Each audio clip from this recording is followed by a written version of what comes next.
Thanks for listening to Radiopirate.com. Radiopirate.com.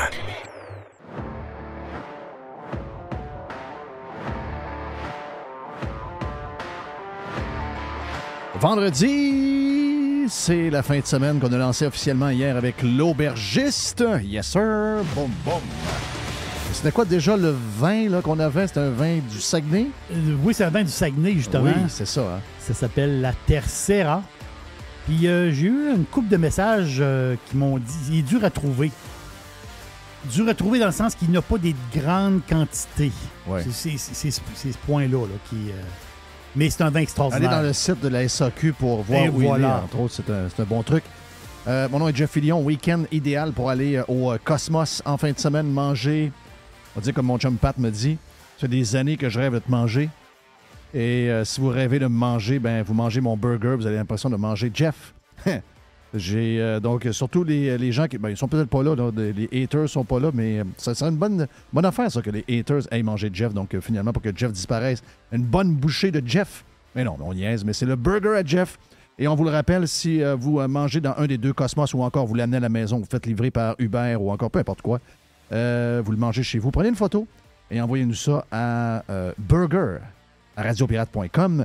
Et peut-être que le 23 novembre prochain, on ira manger avec vous, Mr. White, Jerry et moi-même, avec vous dans un des deux Cosmos. On n'a pas encore choisi lequel, probablement peut-être Sainte-Foy. Bon, on décidera ça.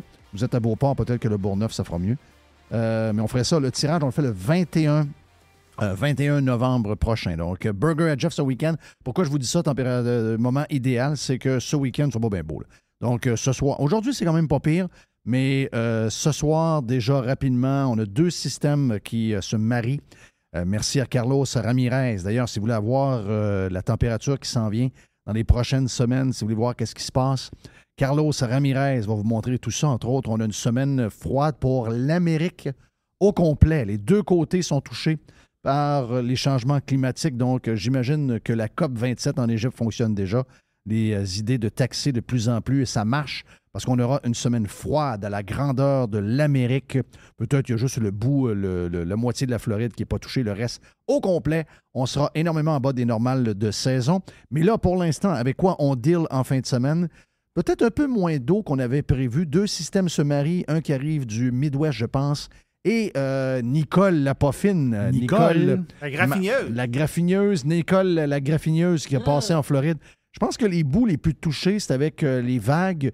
Donc, on était en... le timing, c'est toujours une question de timing. Là. Si vous êtes en haute marée et qu'il arrive en plus le système en même temps, donc vous allez comprendre que les grosses vagues arrivent plus hautes qu'ils étaient. Dans le coin de Daytona Beach, si vous voyez les images des maisons qui tiennent et les piscines creusées qui tiennent à peu près sur rien, tout le sol alentour des maisons a été bouffé.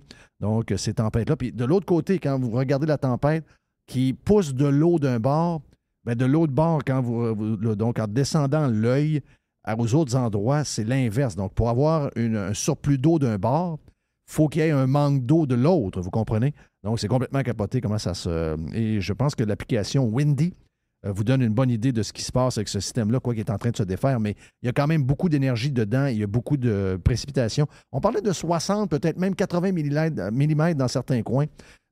Possible que vous ayez un peu plus que l'habitude là, quand on a de la pluie, mais ça va être plus 40 millimètres d'eau pour je dirais jusqu'à dimanche après-midi, dimanche en matinée probablement. Donc un week-end ordinaire, et c'est probablement en grande partie grâce à Nicole. On l'aime pas bien, Nicole. Donc Nicole s'en vient vers le Québec, donc ça va nous donner un petit week-end. On a du football, on a du hockey, on a des films à écouter. Vous avez peut-être du rattrapage Netflix ou encore d'autres services de streaming. Ce sera un bon temps pour le faire ce week-end. C'est drôle, hein? Parce que la semaine passée, à la même journée, on était en T-shirt et en short. Il faisait 24-25 degrés. Et là, on aura ce week-end-là. Et derrière ce week-end, première journée fraîche, 1 degré comme maximum lundi, 2 degrés mardi, peut-être un peu de neige pour mercredi et jeudi. Ce sera les premiers flocons officiels pour certaines régions du Québec la semaine prochaine. Donc, surveillez ça comme ça. Qu'est-ce que j'ai à vous dire à part ça? Y a-t-il des choses que j'oubliais? Non. Oh oui, on a fait un super bon Prime. Si ça vous tente, on est avec Carlos de Punisher aujourd'hui, qu'on salue. Il y a eu toute une semaine, lui, avec l'Auto Amigo et, je vous dirais, les midterms. Puis en plus, Nicole, qui est arrivée carrément chez eux. Donc, grosse semaine pour notre chum Carlos de Punisher. Et Carlos est en grande forme. Comme je vous dirais, toute la semaine a été bonne. Si vous voulez vous joindre à nous autres, vous allez sur radiopirate.com. Vous avez 2h30 de contenu exclusif, qui est un contenu, je vous dirais, un peu différent de ce qu'on fait sur le live. Le live est un genre de radio, un genre de show de radio un peu plus traditionnel comme on le faisait auparavant sur les radios où on était. Donc, plus traditionnel, mais si vous voulez avoir le côté un peu plus vrai podcast, donc 2 pieds sur le pouf en train de fumer un gros cigare avec un cognac à la main, bien, c'est pas mal comme ça que ça se passe. On est sur Radio Pirate Prime. Vous allez sur radiopirate.com, vous vous abonnez. Il y a un abonnement par mois, il y a un abonnement annuel également. Vous pouvez épargner un peu. Mais si vous vous rejoignez aux milliers de personnes qui sont membres de Radio Pirate et vous devenez des pirates officiels, vous allez avoir du bon temps. Vous allez aimer probablement. Je pense que je vous dirais que facilement 9 sur 10 des gens qui essayent cette formule-là, 2h30 sans pub, où on parle de toutes sortes de Christy d'affaires, puis on a du plaisir. Donc, 9 sur 10 qui essaient viennent accrocher. On avait un pirate hier qu'on salue. Guillaume est venu faire un tour, il est venu nous porter de son... on a eu des livraisons cette semaine je dirais, de sirop d'érable. On a eu un sirop d'érable qui a été vieilli dans un baril de Bourbon. Oh, oui, c'est bon. C'est incroyable. Ça n'a pas de sens. Et hier, on a eu un sirop plus traditionnel, donc mettons avec des crêpes. L'autre était pour des recettes un peu plus... mettons, si vous voulez faire quelque chose avec des ribs, ça, vous utilisez ce sirop-là pour faire votre préparation. Vous allez avoir une c'est un mot que j'ai de la misère à dire. Caramélisation. Caramélisé, exactement. Caramélisation parfaite, parce que les sucres et tout ça vont faire la job, le Bourbon à travers, donc ça va faire... Moi, je le vois sur du saumon. Celui-là? Oui, je mets du saumon avec ce sirop-là puis des épices à steak. Hein? Oui, moi, je fais donc, ça. Donc, c'est sweet and sour. Ah oui, donc, dans le air fryer, 8 minutes. OK, donc vraiment, tu l'aimes pas trop cuit dans le milieu? Oui, sauf que ça dépend de l'épaisseur. Une épaisseur, je te dirais, normale. Ah non, 8 minutes, t'es correct. C'est vrai, t'as raison. T'as raison, 8 minutes. Ah non, le saumon dans le air fryer, tu le manques pas. Tu ne le manques jamais. Il devient comme des flocons de neige. Ils fondent, il se brise tout entier de... regarde, c'est écœurant. J'ai faim, arrêtez. Je parle de burger, on parle de saumon, on parle de plein d'affaires, donc il faut se rendre jusqu'au bout. Aujourd'hui, on avait des petites affaires de prévues, puis tout a été comme annulé pour différentes raisons. Donc, aujourd'hui, exceptionnellement, mais c'est le genre de patente que j'aime faire, ce sera Filion, Jerry et Mr. White. Rien d'autre. Donc, rien d'autre. Donc, on a quand même la poubelle toxique à Jeff parce que c'est vendredi. On aura également la poubelle, pas la poubelle, mais la boîte à pizza. La boîte à pizza de Jerry. Puis à travers tout ça, on parle de toutes sortes d'affaires qui nous intéressent. Puis pourquoi je vous parlais du Prime, c'est qu'en fin de Prime, il nous est arrivé une genre de nouvelle ce matin un peu plus tôt. Puis c'est peut-être pas une nouvelle très locale, mais c'est une nouvelle très intéressante, OK? Puis nous autres, on déteste patiner. On n'aime pas ça pantoute, le patinage. Puis là, je pense qu'on a trouvé la raison du divorce le plus médiatisé probablement des 10 dernières années. On suppose que c'est ça. On suppose. Avant ça, avant d'aller au divorce, je veux juste saluer... C'est drôle parce qu'on a parlé aujourd'hui on a parlé beaucoup sur Prime d'être tolérant, puis la base de notre discours, c'est la liberté, on le sait, donc la liberté de s'exprimer. La liberté aussi d'être capable de... La liberté d'être capable de dealer avec du monde qui ne pense pas comme nous autres, puis qui n'ont pas les mêmes valeurs que nous. Ce qui est écœurant dans la société dans laquelle on vit, on sait qu'il y a un groupe qui, eux, pensent d'une manière et qui veulent que l'autre groupe pense exactement comme eux autres, sinon on va les étiqueter et on va les traiter de tous les noms. Des fois, même dans notre gang, il y a des gens qui ont cette idée-là de vouloir toujours éliminer la pensée différente de la leur. Je ne sais pas, je pense que c'est un des malaises de notre société aujourd'hui. On n'est pas capable de comprendre que, tu sais, moi, là, quelqu'un est différent de moi. J'en ai parlé sur Prime avec Jerry. Quelqu'un est différent de moi. Bien, le pire qui va arriver, c'est qu'on ne se parle plus. OK? Mais jamais ça va être mon intention de changer ses idées, ses valeurs ou n'importe quoi. On n'a pas les mêmes, on n'a pas la même vision, on n'a pas les mêmes valeurs, mais on est capable de... Il faut vivre à un moment donné. Il faut sortir dehors, il faut aller faire nos commissions, il faut aller manger en famille, il faut être capable de dealer avec les idées des autres. Mais des fois, au pire, ça peut arriver que on n'est plus capable de savoir. On n'est plus capable de se côtoyer, on n'est plus capable d'être amis ou peu importe la relation que vous avez. Des fois, il y a des relations qui se brisent parce que finalement, on est trop différents. Mais il y en a qui veulent aller plus loin que ça. Ils ne veulent pas juste arrêter de voir. Ils veulent absolument convaincre l'autre de penser comme elle pense. Puis si jamais il ne finit pas par y arriver, bien là, on va utiliser la fameuse recette magique, c'est-à-dire on va dénigrer l'autre personne, on va l'attaquer, on va... Donc, tu sais, je veux dire, entre autres, ceux qui ont voté pour, je vous dirais, j'ai-tu échappé mon crayon? Oui, je pense que oui. Ceux qui ont voté conservateur à la dernière élection, il y en a qui sont déçus. Il y en a qui, des fois, qui disent des affaires, ben là, ça ne se passe pas de la manière que moi je le veux, etc.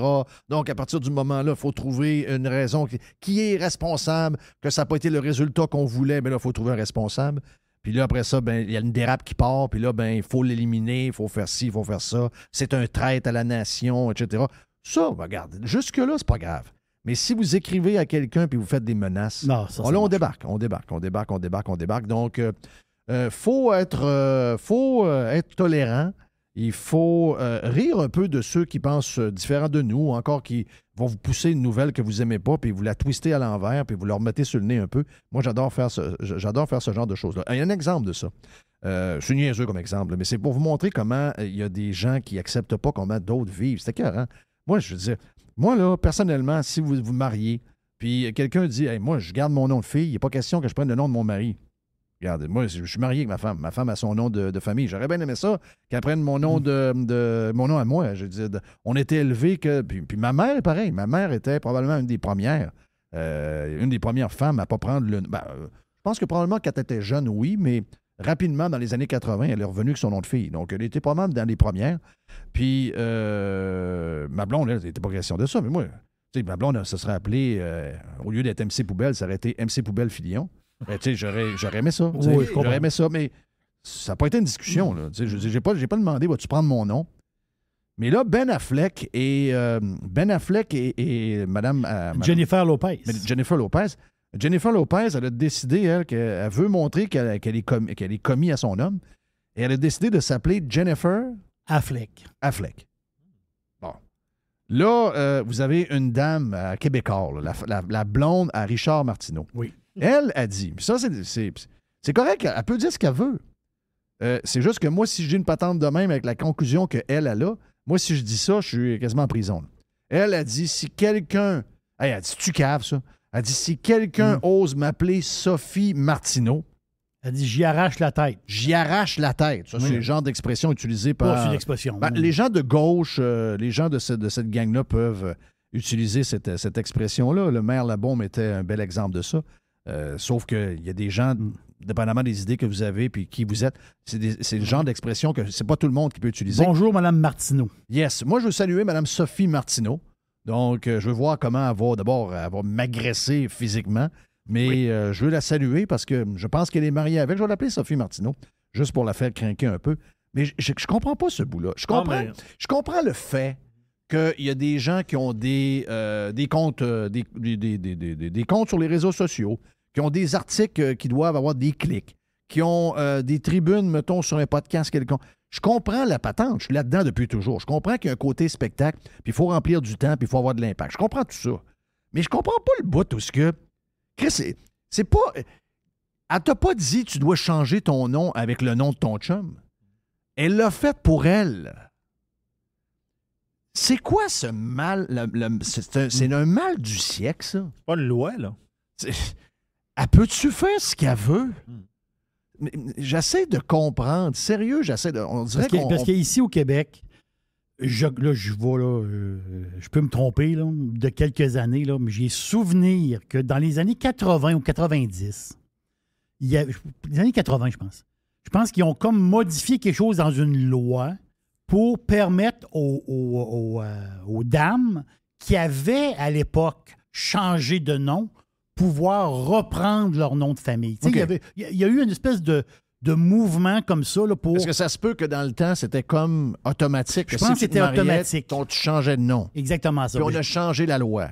Oui, ça Mais s'est la passé. loi de l'époque était conne parce que au bout de tout, et c'est le but, mais la gang de Radio Pirate Live, là, puis Radio Pirate Prime, Filion depuis tout le temps, lui, c'est vivre et laisser vivre. Là. Je sais qu'un compte, moi, je me souviens de ça. Pourquoi? Parce que ma mère, elle avait un compte à la banque. Elle avait un compte dans différentes banques, mais dans une banque, elle avait un compte au nom, autrement dit, au nom de famille de mon père. Puis je me souviens qu'elle avait fait, vu que la loi est arrivée, elle a pu comme changer ce nom-là. C'est des souvenirs vagues pour moi. Donc, on est des années peut-être sur les 10, 80. Ouais, mais avouons que, regarde, c'était des lois à changer. On ne veut pas que l'État ou l'Église décide. Aujourd'hui, je pense qu'on fait ce qu'on veut pas mal. Ben, mais c'est ça la patente, c'est ça la beauté. Donc, au moins, pour une fois dans la vie, on a eu des décisions qui nous ont montré que vous faites ce que vous voulez. Si tu veux prendre le nom de famille, puis le switcher, puis prendre le nom de famille de ton mari, puis que on fait ce qu'on veut, là. On fait ce qu'on veut. Regarde, nous, on a décidé que nos enfants allaient avoir les deux noms. Ça, quand on a décidé ça, on n'a même pas parlé de ça. Sur le baptistère, ils ont les deux noms. On a eu deux noms parce qu'on était dans une époque. Puis aujourd'hui, on le regrette un peu parce que c'est un peu compliqué. Ça n'existe pas bien. Puis on aurait aimé ça. Puis là, mes filles ont dit, ben moi, j'aurais aimé ça être juste Filion. Ça choque pas ma blonde pantoute, là. 0, 0, 0, 0. Mais dans le temps, il y avait comme beaucoup de monde faisait ça. Tu sais, vu qu'elle avait eu déjà un bébé avec un autre conjoint, un enfant avec un autre conjoint. Donc, il y avait ces affaires-là. Puis là, aujourd'hui, vois-tu, si on avait à le faire, on le ferait différemment. Là, c'est un peu compliqué pour le faire. Puis là, vu que depuis, ils ont 20 ans et 18 ans, il est un peu trop tard. Parce qu'on s'entend que si ces enfants-là, après, ont des enfants, ben là, qu'ils vont prendre le nom en double en plus, ça commence à être long. Oui, ça commence à être long. Ça finit pas. C'est une décision bizarre. Puis on n'y a pas pensé. On était jeunes. On n'a pas pensé à ces affaires-là. On a mis ça de même. Puis on n'a pas pensé aux conséquences. Et aujourd'hui, là, mettons quelqu'un... Je sais pas, là, gars. Moi, ce que je veux dire, c'est que je m'en calisse. Que quelqu'un dise, hey, moi, je prends le nom de la personne que je marie, puis. Ou encore, je garde mon nom. Je veux dire, c'est pas de mes affaires. Puis encore plus, si la personne vit en Californie, c'est pas parce que. Je comprends la patente. Je comprends qu'il faut jaser. Là, on le fait nous autres mêmes. On en jase là. C'est. J'ai de la misère à comprendre ce bout-là. Où le monde n'est pas capable de dire, ben regarde, ça, c'est mon opinion. C'est mes affaires, puis eux font ce qu'ils veulent. Je sais que c'est plate de dire ça, je sais que ça finit un peu la discussion, puis que ça coupe le débat un peu, là, mais c'est parce que ce genre de comportement-là est transposé sur un paquet d'affaires. Mais je vais te pousser la réflexion un peu plus loin. OK? Ça, c'est moi qui le pense. Moi, je pense que c'est dans le cas de Mme Durocher, je dirais pas Mme Martineau. La femme à Richard. Oui, dans le cas de Mme Durocher. Je pense que c'est une pointe, je vais le dire poliment, je pense que c'est une pointe aux traditions américaines. Il y a de l'anti-américanisme dans cette réflexion-là. Je vais te dire pourquoi. Parce qu'aux États-Unis, je te dis pas que c'est tout le monde, mais peut-être la majorité, je ne sais pas, mais c'est une tradition. En général. Peut-être pas à New York, peut-être pas à Los Angeles, mais si vous allez, entre autres, dans tous les États un peu plus normaux, là, dire un peu moins urbains. C'est une tradition qui... tu te maries, tu prends le nom de ton mari. Je vais vous donner un exemple comme tradition. Une tradition, je parle homme-femme, là, on est là-dedans, là, comme les fiançailles. OK? Donc, tu peux demander, le gars demande la fille en mariage. OK? On se marie. Mais les fiançailles, c'est comme une promesse de mariage. Oui. Hein? C'est ça, les fiançailles, d'une manière. Mais ça, c'est comme une tradition. Donc, ces traditions-là, aux États-Unis, dans plusieurs endroits, ben c'est très fort. Donc, l'histoire de nom, là, moi, je pense qu'il y a un côté anti-américain à ça. Ça, j'en suis convaincu. Ben, j'achète ça parce qu'il y en a énormément. Ça, c'est une autre affaire que je ne pogne pas, là. Il y en a énormément. Puis même aux États-Unis, c'est ça, moi non plus, je ne le pogne pas, mais ils sont libres de le faire. Ils sont libres de le faire. Non, mais de l'anti-américanisme. L'anti-américanisme. Non, c'est épouvantable. C'est épouvantable.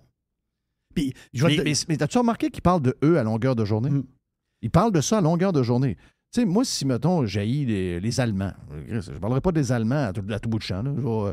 J'aime pas l'Allemagne, puis je vais me concentrer sur des affaires. Mais si à chaque fois que j'ouvre la boîte, je suis tout le temps en train de checker ce qui se passe en Allemagne, puis traiter de cave, puis traiter de ci. C'est ça. De manière subtile. Je veux dire, à un moment donné, ça devient un peu maladif, la patente. C'est une amie de ma femme, sa meilleure amie de ma femme, quand elle s'est mariée, elle s'est mariée à l'époque, là, on est dans les années... ça fait un bout de temps, là, au début des années 90. Le prêtre, après le mariage, quand il les a présentés, je vous présente monsieur et madame avec un nom de famille. Moi j'étais là dans l'église. Oups, j'ai comme fait un petit saut. Le prêtre, là, tu veux dire, c'est un vieux monsieur. Là. Lui, c'est comme... La mariée était pas super contente, là, mais je veux dire, le prêtre, lui, c'est venu comme automatisme. Ben oui. Automatique de dire ça. Je vous présente monsieur et madame. Oui, mais là, elle n'a pas changé de nom, elle. Elle n'avait pas changé de nom, là. Mais ce que je veux dire, c'est qu'il y a un côté traditionnel à ça. Puis moi, il faut respecter ça. Moi-même, je trouve ça un peu spécial que Jennifer Lopez, change de nom, mais... Ben moi, je trouve ça spécial au niveau marketing. C'est parce qu'elle a travaillé pendant 40 ans pour se faire connaître avec ce nom-là. Je comprends. Mais c'est un autre coup de... Moi, je pense que c'est un autre coup de marketing, by the way. Là. Ça se peut très bien. On les connaît, là. Même ce mariage-là probablement est arrangé à tout bout de champ, mais c'est un retour ensemble aussi, les autres, là, en fait. Tout est spécial alentour d'elle. Oui, c'est spécial. Oui. C'est spécial. Mais il y a un côté anti-américain dans l'histoire. Ah, regarde, tu réussis toujours à trouver le twist que j'ai pas vu. J'ai une petite twist. C'est ça, mon ami Jerry. Hey, après la pause, on s'en va quelque part. On s'en va vous parler de... C'est un mélange, OK? C'est quelque chose de bien intéressant. C'est vendredi, là. On se cassera pas la tête. Mais c'est... D'après nous autres, on a trouvé pourquoi Tom Brady et Gisèle sont plus ensemble, OK? Et c'est une histoire... de crypto-monnaie. C'est une histoire gigantesque. Vous allez voir qu'on va s'amuser avec ça dans les prochaines minutes, ici même sur Radio Pirate Live. Restez avec nous autres, on vient, OK?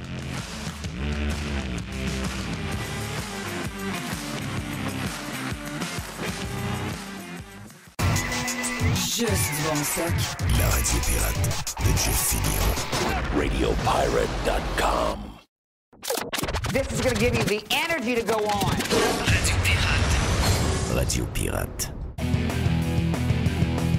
De retour sur Radio Pirate Live en ce vendredi, en plein week-end, parce que nous, on l'a lancé hier avec l'aubergiste. Et à quelques heures de l'arrivée de ma tante Nicole et de beaucoup de pluie. Et là, je vous ai peut-être titillé un peu avant d'aller à la pause en vous parlant de ce qui arrive avec Tom Brady. Et on se pose des questions depuis le début, là. Voyons, c'était un couple parfait. Couple parfait. Es-tu beau? Es-tu belle? Ils ont-tu des beaux enfants? Ils ont-tu une vie parfaite? Regarde, ils sont parfaits.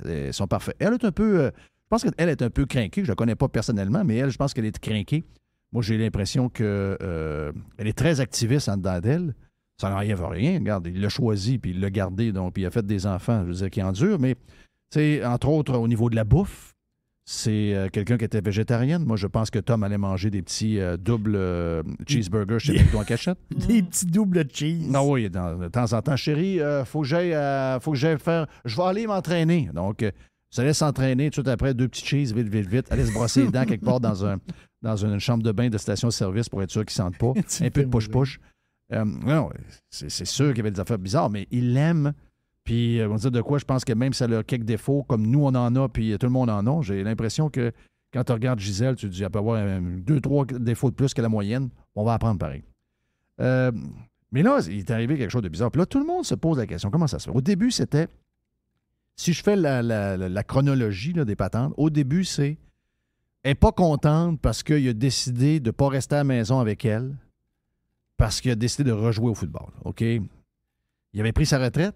Il a sorti de sa retraite. Ça n'a pas duré longtemps. Sa retraite a duré 2 mois. C'est une farce un peu. Là, c'était bizarre. Donc ça nous montre une affaire. C'est que Tom, il y a un bout qui mène, il y a un bout qui mène pas. Puis Tom, il y a un petit côté, même si c'est un champion, puis c'est un Hall of Famer, c'est un GOAT, il y a un petit côté peut-être instable un peu. Il y a un petit côté émotif. Donc il a pris une décision trop vite. Finalement, elle a regretté, il est revenu. Là, moi, je me disais, attends un peu, là, ça, il y a quelque chose de bizarre là-dedans. Parce que je regardais un peu les affaires de Tom Brady. Tom voyageait pas mal. Il y a une construction de maison à Miami. Tom est membre au Seminoles Country Club. Ça, c'est à Jupiter. Ça veut dire que si vous prenez la 95 avec toutes les affaires qu'il y a, la Turnpike, c'est facilement... Ça va bien, c'est 30 minutes. Mais avec le trafic du sud de la Floride, vous savez qu'avec les accidents, toutes les patentes, c'est souvent 1 heure. Joue avec les boys, donc Seminoles. Joue même un petit peu plus haut, Hope Sound, terrain de Michael Jordan. Le 23, son nouveau terrain qui est ouvert il y a 2 ans. De temps en temps, doit aller jouer avec les boys de PG avec Kie Chum, donc de médailliste à Hope Sound, pas loin de celui à Michael Jordan. Jouait probablement à The Bears Club où Jack Nicklaus et avec toute la gang, Rory McIlroy et compagnie, et Kid Rock aussi. Kid Rock demeure là, donc ça, c'est une propriété de Trump, excusez-moi. Donc, ce que je veux dire, c'est que beaucoup de golf, et pas. Il sort pas de la maison puis il joue au golf. Là. Il sort de la maison, il joue un golf de 5 heures, puis juste en auto, c'est 1 heure, 1 heure et demie. Puis, de ce que je peux voir, d'après ce qu'on entend, il joue beaucoup. Donc, c'est pas pour être plus à la maison. C'est ça mon point. Donc, oui, plus de football, oui, plus d'entraînement, mais en même temps, pas mal plus de golf. Donc, pas plus là qu'il était auparavant. Je me dis, ça, là, ça me chicote un peu. Deuxième raison qu'on a su, c'est que lui avait un deal avant que le propriétaire des Dolphins, qui a eu une suspension de 6 matchs et une amende, je pense, de 15 millions, pendant qu'il était joueur, il y a eu l'histoire où l'organisation des Dolphins a essayé de le convaincre de s'en venir carrière des Dolphins, alors qu'il venait de finir la saison avec les Patriots. Donc, au lieu d'aller avec les Buccaneers, il aurait dû être avec les Dolphins. Les Dolphins venaient de repêcher Tua. Le temps nous montre qu'avec les performances de Tua cette année, ils ont été bien mieux de continuer avec Tua finalement que de signer un bonhomme de 45 ans, même si c'est le GOAT. Mais la vraie histoire, c'est pas le fait qu'il aurait pu devenir joueur et carrière des Dolphins, c'est qu'il aurait pu devenir propriétaire des Dolphins avec le propriétaire actuel. Qu'il y avait un genre de deal d'investissement. Exact. De là, l'histoire de la maison en Floride. Mais oui. Il n'avait pas le droit de discuter de ça parce que ça, quand c'est arrivé, il n'était plus avec les Patriots, mais il était carrière encore signé avec les Buccaneers. Donc, 2 fois, le propriétaire des Dolphins a parlé avec Brady puis a négocié avec lui alors qu'il ne pouvait pas le faire. La loi est claire. Tu ne peux pas parler, c'est une autre équipe avec un... Tant et aussi longtemps qu'il est en contrat, tu ne peux pas. Donc, ça a coûté 6 matchs de suspension au propriétaire. Ça veut dire qu'il n'a pas pu aller dans sa loge, puis ça a coûté, je pense, 15 millions de dollars US. OK? Là, tout le monde disait, ah, mais là, c'est quoi le lien avec Gisèle? C'est parce que Gisèle, elle a appris cette histoire-là quand le propriétaire des Dolphins a été... quand il y a eu son amende et quand il a été limité au nombre de matchs qu'il pouvait avoir pendant la saison. Donc là, le rapport est sorti. Il est sorti une nouvelle dans le Sun Sentinel là-bas, dans le Miami Herald. Puis elle ouvre son journal. Puis là, elle voit que la raison pourquoi le propriétaire des Dolphins est suspendu, c'est qu'il y a eu un deal on the side avec Tom et elle n'est pas au courant. Elle n'est pas au courant de ça, c'est ça. Elle a dit, mais tu me caches ça, c'est quoi cette affaire-là? C'est quoi que tu me caches autre que... Ça, je sais pas. OK, parfait, mais y a-tu d'autres affaires que tu me caches? Ça a été la patente numéro 2. Mais je pense qu'on ne savait pas c'était quoi la vraie affaire. On vient de la trouver. Mm-hmm. Il est arrivé dans les derniers jours une compagnie qui s'est effondrée, une plateforme de crypto qui s'appelle FTX. Exactement. OK? Une plateforme d'échange de crypto-monnaies. Exact. Là, vous allez dire, pourquoi on n'a pas entendu parler? C'est bien simple. C'est parce que nous autres, la Caisse de dépôt a déjà perdu de l'argent dans une plateforme semblable qui s'appelle Celsius. OK? On a perdu full l'argent, des centaines de millions de dollars. Il n'y a personne à la Caisse de dépôt qui a payé de cette erreur-là. Il n'y a personne qui s'est fait saisir sa Audi Q, je ne sais pas trop quoi. Il n'y a personne qui a perdu sa maison. Il n'y a personne qui s'est fait saisir ses avoirs quelque part dans des REER ou ailleurs. Personne. Ils sont même encore tous là. Donc, la Caisse de dépôt n'était pas dans FTX. Par contre, la Caisse de dépôt ontarienne était dedans. Elle a perdu, je pense, soit 150 ou 250 millions de dollars parce que cette compagnie-là s'est écroulée cette semaine. Il y avait un propriétaire qu'on pouvait voir de temps en temps, le gros bizarre là, qui avait l'air d'un gars ordinaire de 30 ans qui ne va pas jamais chez la coiffeuse, la grosse tête frisée, un peu grassouillet, tout avec des belles madames sur un bateau. Et le gars faisait la leçon à tout le monde. Il s'appelle Sam Bankman-Fried. Lui, il est passé un des gars les plus riches de la boule, 16 milliards, à valoir moins de 1 milliard. Il valait 900 millions, mais ça, c'est cette semaine. Peut-être que matin, il en vaut encore moins. Là. Mais c'est une des plus grandes débarques Oui. depuis longtemps. Là. Mais là, FTX sont en faillite. Là, depuis ce matin, Oui. FTX est officiellement en faillite. Et sérieusement, il y a des gens qui ont essayé d'avoir leur argent. C'est un peu comme Bernard Madoff. Il y a du monde qui ont dit hey, ça commence à aller mal là, on va aller chercher notre argent. J'ai mis de l'argent dans des. Vous allez sur votre plateforme, j'ai acheté pour, je sais pas, les autres, il y avait leur propre. Il y avait leur propre crypto-monnaie. Crypto-monnaie. Et tu pouvais également acheter des bitcoins, exactement, de l'Ether, de la Dodge, un paquet de. Tous ceux que les gens connaissent ça, vous savez de quoi je parle. Donc, mettons, tu en as acheté pour 5 000. Non, tu dis, hey, ça va pas l'air à bien aller, je vais vendre, je vais aller chercher mon argent. Puis soit je vais la mettre dans mes poches ou encore je vais la mettre ailleurs. Et là, tu arrivais dans ton compte, tu avais supposément un 5 000, mais tu n'étais pas capable. Il y avait quelqu'un qui ne donnait pas l'argent. Il n'y avait pas d'argent. C'est ça. Il n'y avait plus d'argent. Est-ce que je résume bien? C'est exactement ça. Je vais laisser Jerry m'expliquer comment la faillite et l'écrasement de cette plateforme de crypto-là peut être au cœur du divorce de Tom Brady avec Gisèle. Oui, c'est exactement ça. Tu sais, à la base, comme on vient de le dire, c'est une plateforme d'échange. Donc, des plateformes d'échange de crypto-monnaies. On va faire un parallèle douteux. C'est un peu comme des banques. C'est notre banque, nous autres, on va à la banque, puis on met notre argent dans un compte de banque. Donc, et après ça, eux autres, c'est pareil. Donc, eux autres, j'achète ma crypto-monnaie. Donc, je prends mes sous à moi, mes dollars. J'achète de la crypto-monnaie et ma crypto-monnaie est hébergée, je peux dire, dans cette plateforme-là. Là, le problème, c'est qu'à un moment donné, comme tu viens de le dire, je veux retirer des sous. Je ne suis pas capable de retirer des sous. Là, on a su que la plateforme avait des problèmes. Parce que les gens ne peuvent pas retirer leur argent. Là, ça a couru partout sur la planète, dans le monde crypto, que cette plateforme-là est en difficulté. Ce qui est arrivé, c'est une des plus grandes plateformes, parce que FTX, c'était pas la plus grande. La plus grande, ça s'appelle Binance. Binance sont arrivés, ils ont dit, on va les acheter, nous autres FTX. C'est pas grave, on va les racheter. Quand ils ont ouvert les livres, Jeff, de la compagnie, ils ont refermé les livres tout de suite, ils ont fait un audit, ils ont checké les livres, ils ont dit, hey boy, c'est pas beau ce qu'il y a là-dedans. Nous autres, on s'en va. Wow. Mais cette compagnie-là, FTX, pour venir au monde, ça a pris beaucoup de sous. Ça prend beaucoup d'argent pour partir une plateforme. Donc, il y a des fonds, il y a des gens riches qui ont mis de l'argent là-dedans pour partir cette plateforme-là. Comme il y a une multitude d'autres plateformes, exemple Coinbase, Kraken, il y en a plein, là. Crypto.com, il y en a plein d'autres. Là. Donc, les gens influents, des gens qui ont beaucoup de sous, font des investissements. Puis après ça, ils ont du rendement. Mais monsieur et madame, monsieur et madame Brady, on ne devrait pas dire ça. Ouais. On va dire Gisèle et Tom, Gisèle Brunchken, eux autres, ils ont investi dans FTX. OK?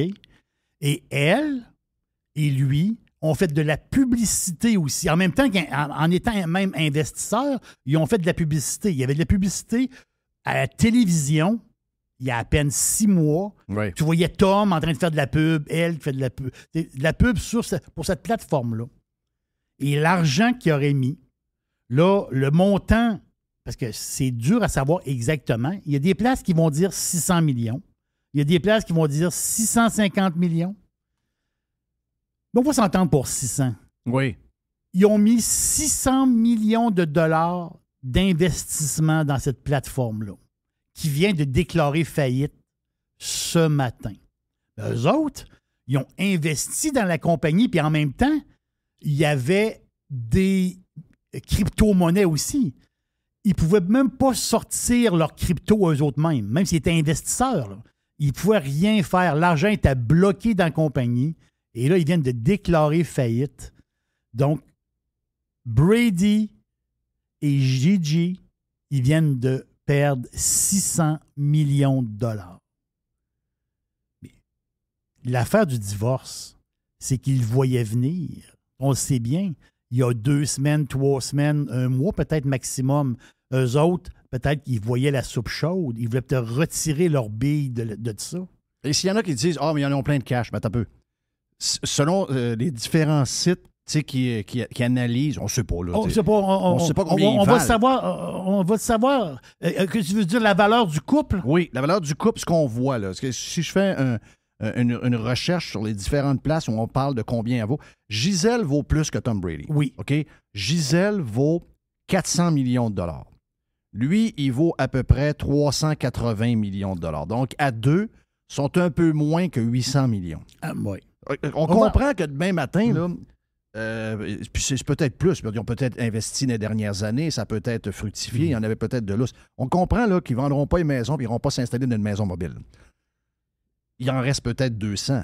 Mais c'est quand même, si les montants sont bons, oui, c'est probablement 80% des avoirs qu'il y avait. Parce qu'il y a quelqu'un qui a été omnibulé par ce kid-là. Là. Et voilà. Où était Gisèle? Et là, l'histoire.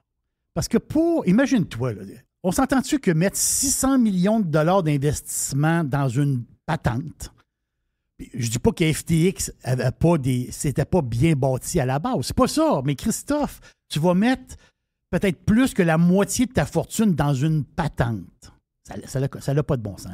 Ça n'a aucun sens. Tu sais, mettons que t'es riche, tu vaux 20 milliards. Tu mets 600 millions, tu dis, ouais. Regarde, je l'ai échappé, j'aurais jamais dû en mettre autant, mais ça y fait pas mal. Mais si tu as 800 millions puis tu mets 6... Ben là, ça tient pas de bout, là. Ça tient pas de bout. Mais tout ce fric-là, moi, je pense, ça c'est ma théorie à moi, puis je pense que c'est la cause de la séparation entre les deux. La décision de mettre l'argent dans FTX, c'est sa décision à elle. Là, tu vas dire, Jerry, pourquoi tu dis ça? Parce qu'elle, là, c'est une green à côté. Enragée, quasiment. Voilà. Donc, je ne sais pas si c'est une question, on ne mange pas de viande. C'est une hyper green. Là. Avec des maisons de 15 000 pieds carrés, par exemple? Oui, c'est ça. Mais c'est une des fausses green. C'est une greenitude spéciale. Là. Oui.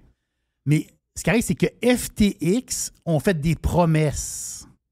Des promesses on va être une compagnie puissante dans la crypto-monnaie. On va devenir possiblement la plus grande. C'est ça le but, là. Quand tu commences, tu veux être les numéros 1. Un jour, on va être les numéros 1. On va être la plateforme numéro 1 au monde dans la crypto-monnaie pour échanger cette crypto-monnaie-là. Et des profits. On va prendre des profits de la compagnie et il parlait de 1 milliard par année quand même.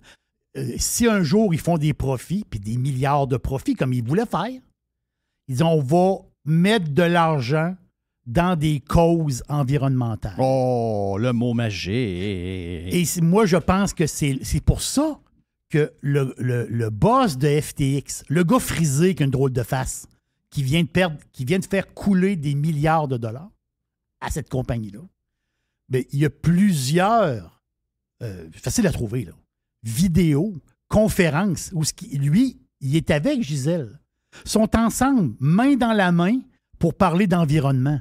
Donc, elle s'est faite enfiroiper, si je peux dire, c'est clair, par les belles paroles. Écoute, quand tu as un investisseur qui vient te voir, il faut que tu le flattes un peu. Comment convaincre du monde de mettre 600 millions dans la patente? Lui, le gars, c'est un wise.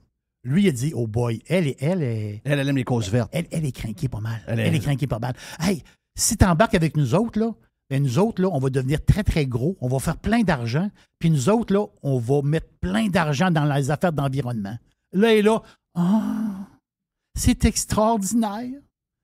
Fait que moi, je pense... Elle rentre à la maison, elle dit, chérie, j'ai trouvé ma cause. Tom, faut que je te parle. Oui. C'est ma théorie, Jeff. Elle est à Saint-Saëns, mais ma théorie, c'est... Tom lui dit, c'est quoi cette affaire-là, là, FTX, c'est quoi cette patente-là? Non, gars, ah oui, crypto, c'est intéressant. Oui, mais pourquoi on mettrait tant d'argent là-dedans? Regarde, là, ils vont donner pour l'environnement, ils ont mis 600 millions de dollars. C'est la folie. Les autres, il y a d'autres noms là-dedans. Là. Stephen Curry est là-dedans. Curry est là-dedans. Il y a des plein de fonds, là. Même Sequoia Capital est là-dedans aussi. Il y en a une gang, là. Tout le monde s'est fait rouler. Tout le monde s'est fait rouler. Mais moi, je pense que Curry, je ne sais pas le bon temps. Curry, c'est le fameux joueur de basket. Je vais t'en parler tantôt dans ma boîte à pizza. Mais je veux dire, pour mettre autant d'argent, Jeff, comme tu viens de le dire, 600 millions sur une fortune d'à peu près 800 millions, faut que tu sois endoctriné, pas à peu près, là. Ben oui. C'est clair. Hey, Qu'est-ce que ça dit pour... on en a parlé tantôt avec Carlos, là. Moi, j'ai donné mon point tantôt sur Prime, mais je veux t'entendre, toi. Moi, je suis zéro en spécial. J'ai embarqué à un moment donné, il y a 4-5 ans dans les cryptos, mais j'ai mis, selon mes moyens, j'ai pas mis de l'argent à risque, ben. Donc, que je la perde pas, ça ne changera pas ma vie. Mais, tu sais, je veux dire, c'était tentant d'y aller. C'était... le fond... Moi, mais tu sais, de par mes valeurs d'indépendance, de liberté, tu sais, le thinking qu'il y avait derrière la crypto-monnaie, c'est sûr que c'est allé me chercher. Mais j'ai un côté de moi, tu sais, j'ai deux côtés. J'ai l'amoureux de la liberté, puis j'ai l'amoureux aussi de pas l'amoureux, mais le gars qui... C'est toujours le côté Thomas un peu, de dire, oui. Ouais, il me semble que ça raide un peu, ça a l'air d'être parti trop, quasiment... Puis tu sais, j'essaie de voir qui est derrière ça. Donc, pour moi, la crédibilité de la crypto... puis je parle pas de la crypto en tant que telle. La monnaie mais en tant que telle. Le système voilà. qu'il y a alentour de l'idée de la crypto.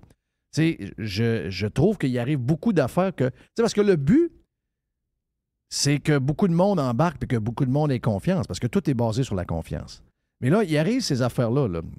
Il y en a... C'est pas la première. Là, il y en a d'autres plateformes lui-même a acheté... Lui-même a acheté des plateformes qui étaient en difficulté, puis lui, il disait tout le temps... Ben moi, là, regarde, j'achète tous ceux qui sont en difficulté, puis anyway, ben à la fin, il va peut-être rester rien que moi. C'est ça. Il était très, très... il se prenait pas pour de la merde, là. Mais ça... C'est ça, ça envoie un message bizarre. Puis je sais qu'il y a des amoureux de crypto, puis je sais qu'il y a des gens qui vont être durs à ébranler au niveau de la confiance parce qu'ils croient vraiment. Mais c'est pas de eux que je parle, c'est du monde que tu veux embarquer pour que la crypto, mettons le Bitcoin, remonte, puis qu'il arrête de descendre. À un moment donné, c'est tout basé sur la confiance. Ça fait quoi, ça, sur tout l'univers de la crypto? Mais on va faire un parallèle. Si je parlais de banque tantôt, on va faire un parallèle entre une plateforme de crypto et une banque. C'est un parallèle un peu douteux, mais c'est pour comprendre l'histoire. Vous, quand vous allez à la banque, vous mettez votre argent en banque. Qu'est-ce que vous avez en réalité? Vous allez sur votre application bancaire, tu rouvres ton application. Il y a un chiffre d'un téléphone. Là, il y a un chiffre dans mon téléphone. Donc là, je vois mon numéro de compte, là, je vois un chiffre. Il y a un montant d'argent. Mais si on est 50 000 personnes à une banque à, je sais pas moi, à Montréal, à l'est de Montréal, vous êtes chez Desjardins. Oui. Il y a 50 000 membres dans cette banque-là. Chacun a 1 000 $ dans son compte de banque. Les 50 000 décident d'aller à la banque chercher leur argent. On a un problème, là. On a un problème. Parce que le total des chiffres voilà. Et le total de l'avoir de la banque n'est pas le même. Là. De la banque, qu'est-ce qu'elle va faire? Elle va emprunter possiblement pour te donner ton argent. Mais la fait, c'est que tu as une confiance dans cette banque-là. Mais s'il y a une banque qui fait faillite, il y en a des banques qui font faillite. Ils sont baqués. Ah! La banque fait faillite. Le monde sort avec le boîte. Mais le monde qui ont des comptes sur place, le compte il est baqué par qui? Les gouvernements. C'est les gouvernements qui baquent les banques en arrière. S'il y a une banque canadienne qui crache, mon argent, moi, est correct. Il y a ça l'assurance dépôt. Mais imagine-toi qu'il n'a pas d'assurance dépôt. On l'enlève, l'assurance dépôt. Là, tu vas dire, si la banque fait faillite, tu n'as plus rien. Là, on met notre argent dans des boîtes à souliers. Attends, c'est ça, là, attends un peu. Là. Si je te dis, en ce moment, okay, on fait une annonce là, au Canada. Maintenant, il n'y a plus aucune assurance dépôt. Si la banque fait faillite, ben, ce qui est dans la banque, ça meurt. Oh, boy. Veux-tu voir des line-up devant des banques pour sortir le fricot? Puis en liquide. Hein? Je ne veux pas un papier qui a un papier fou écrit dessus. Là. Non, je veux l'argent en papier. Je veux les billets. Il va manquer de billets. Là. Il n'y aura pas assez de billets au Canada. Là. Donc, quand FTX est en difficulté, puis là, ils ont déclaré faillite, personne ne sont venus les aider. Binance, je l'ai dit tantôt, Binance sont allés voir les chiffres, ils ont dit « Oh boy, il n'y a rien à faire avec ça ». Donc, eux autres, là, ils crachent. Parce qu'ils ne sont pas supportés par personne, ils sont tout seuls au monde. C'est ça. Il leur manque à peu près 2 milliards. Ils ne sont pas capables de le trouver. Ils ne sont pas de le trouver, les milliards, parce que j'ai l'impression qu'il y a eu du tripotage. Il y a des affaires illégales qui ont été faites. By the way, il est où le cash? Là? Il est où l'argent? On veut savoir, il est où le cash? Et où l'argent? Mais là, il y a quand même les cryptos ont pris une débarque, là. Les cryptos ont pris une débarque. C'est sûr qu'ils ont fait des achats. À un moment donné, ils ont peut-être acheté des compétiteurs entre-temps. Ça a pris de la liquidité. Mais il est où l'argent? Donc, les autres, ils déclarent faillite. Et ceux qui ont des investissements dans cette plateforme-là, qui ont investi dans la plateforme en tant que telle, et ceux qui ont des investissements dans leur monnaie, quelqu'un qui a des bitcoins, t'as ta clé bitcoin, t'es correct. Là. Ils n'ont pas perdu tes bitcoins. Mais si tu investis dans leur monnaie à eux autres, là, t'es mort. Puis si tu investis dans la plateforme, comme Tom, t'es mort aussi. Là. Ouais. Là, c'est ça qui shake la patente. Puis moi, je pense... Là, on fait vraiment du potinage, mais je suis sûr à 100% que c'est ça. C'est la décision de Gisèle. Le cash peut demander... Écoute, combien de couples, là, on parle de couples... dans les couples les plus connus au monde, là. Mais dans les couples pas connus, là, dans le monde ordinaire, l'argent, c'est quoi? C'est-tu une fois sur deux? Oui, de temps en temps, le gars il va sauter la chum de sa blonde ou la fille est partie avec son frère, je sais pas trop. Oui, ça arrive.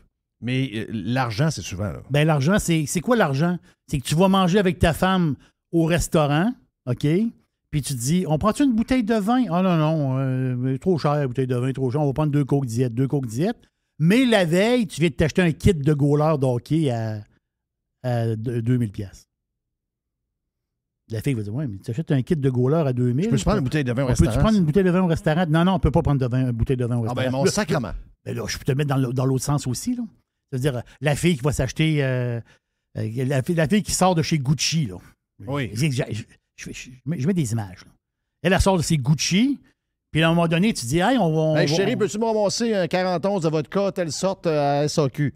On n'a pas d'argent.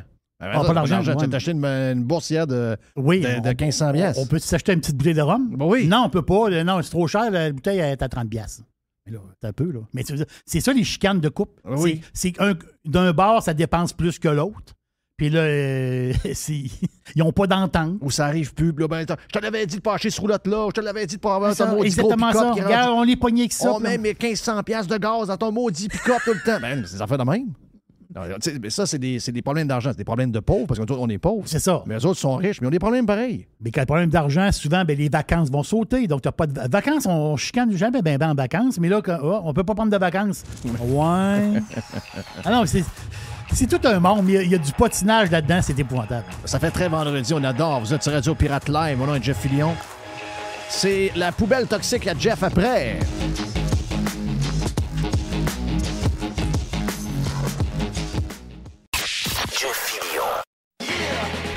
Juste du bon stock. Every hour. Du bon stock.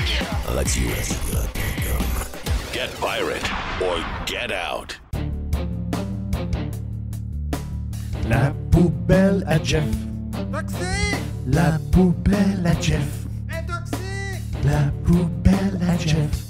Toxique.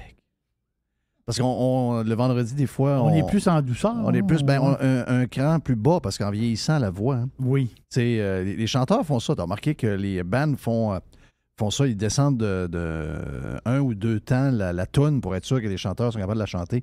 Donc, c'est un bon truc. La poubelle à Jeff. Toxique! Merci.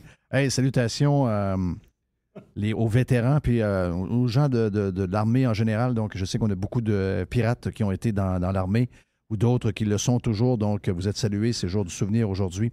On a une grosse pensée pour vous autres et merci pour vos sacrifices. Merci pour tout, en fait. Dans la boîte, pas la boîte, mais la poubelle toxique d'aujourd'hui, la poubelle à Jeff, la boîte à PIDS, on l'aura dans les prochains instants, dans le prochain bloc. Il n'y a pas vraiment beaucoup de choses aujourd'hui dans l'actualité. Savez-vous quoi? C'est une bonne nouvelle. Prenons ça comme une bonne nouvelle parce que on a besoin un peu on a besoin de choses un peu plus light. Mais sans qu'on a eu beaucoup d'affaires dans les derniers mois. Et là, on a besoin d'un break. Juste vite comme ça, tu sais, souvent... On parle que les médias sont bizarres un peu. Les médias sont durs. Tu sais, tantôt, je te posais la question sur la confiance envers les plateformes de crypto. Bien, on a la même chose maintenant avec les médias en général. Tu sais, où ils se situent, mais surtout qu'on a su cette semaine que Les journalistes demandent maintenant à pouvoir s'afficher comme étant non pas des journalistes, mais comme étant des journalistes activistes. Donc, ils ne sont plus là pour vous informer. Ils ne sont plus là pour vous dire l'info de A à Z des deux côtés et toute l'info. Eux sont là pour finalement vous informer, mais avec leur vision à eux. C'est un peu ce qu'on comprend. Tu sais, je veux dire, tant qu'à moi qu'ils le disent, j'ai pas de problème. Je sais que c'est comme ça depuis toujours, mais c'est partout. Hein. C'est chaque fois que vous voyez une nouvelle, avouez que, et si vous n'êtes pas comme ça, vous devez le devenir.